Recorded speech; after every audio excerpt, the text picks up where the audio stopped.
Est-ce que je réussis ma vie en tant que chrétienne? Pour une mère de famille nombreuse avec des responsabilités professionnelles, la question est bien plus souvent, est-ce que je vais réussir à finir la journée sereinement? Il est pourtant absolument nécessaire de prendre le temps de se demander si cette activité quotidienne si intense n'est pas vaine. Mais quels sont les critères pour mesurer ma réussite et comment l'évaluer? Sur le plan personnel, sous le langage consacré, la mère de famille pourrait inconsciemment jauger sa réussite à son nombre d'enfants, à leur allure, leur politesse, leur niveau d'études, s'ils sont sages. Bref, tout ce qui va envoyer l'image d'une vie de famille harmonieuse et bien réglée, et qui pourrait susciter suffisamment de likes sur un profil Facebook. Sur le plan professionnel, on mesure sa réussite à l'aune de son niveau de salaire, du nombre de collaborateurs que l'on manage, de ses responsabilités et de son prestige. Et ce serait bien entendu la combinaison de la vie pro et la vie perso qui nous permettrait d'évaluer notre réussite.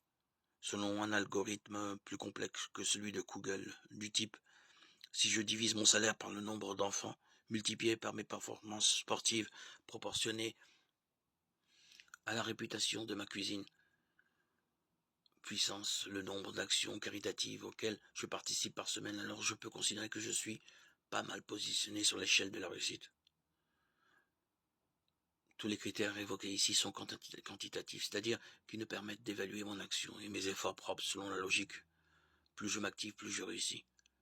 Même si l'on cherche à s'en défaire, il faut reconnaître que cette méthode d'évaluation de notre vie nous colle à la peau. Mais qu'en est-il des personnes qui ne peuvent agir du fait d'une maladie ou d'un handicap? Et puis avec une telle méthode, on tombe facilement et rapidement dans l'activisme ou la frustration. Et le burn-out professionnel ou l'épuisement maternel ne sont pas loin. Se pose alors la question du sens de nos actions. Tellement célébrés par les jeunes diplômés d'aujourd'hui, les bilans de compétences et autres coachings. Il est certain que contribuer à une œuvre bonne et satisfaisante et participe d'un sentiment d'accomplissement de sa vie. Mais tant de fonctions n'ont pas une finalité évidente, et le sens de nos actions est parfois très lointain. Il me semble qu'on ne peut pas considérer nos actions, qu'elles aient un sens profond ou non, comme un critère absolu de réussite de notre vie de chrétien, parce que ce serait estimer que notre réussite ne dépend que de nous.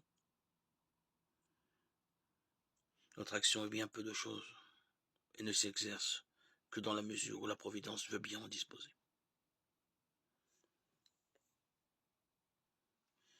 Je crois que la réussite de ma vie de chrétien ou chrétienne dépend plus de mon attention que de mon action, ou plutôt de l'intention que je mets derrière mes actions. Est-ce que je me conforme à la volonté de Dieu sur moi? Est-ce que j'agis selon mon cœur?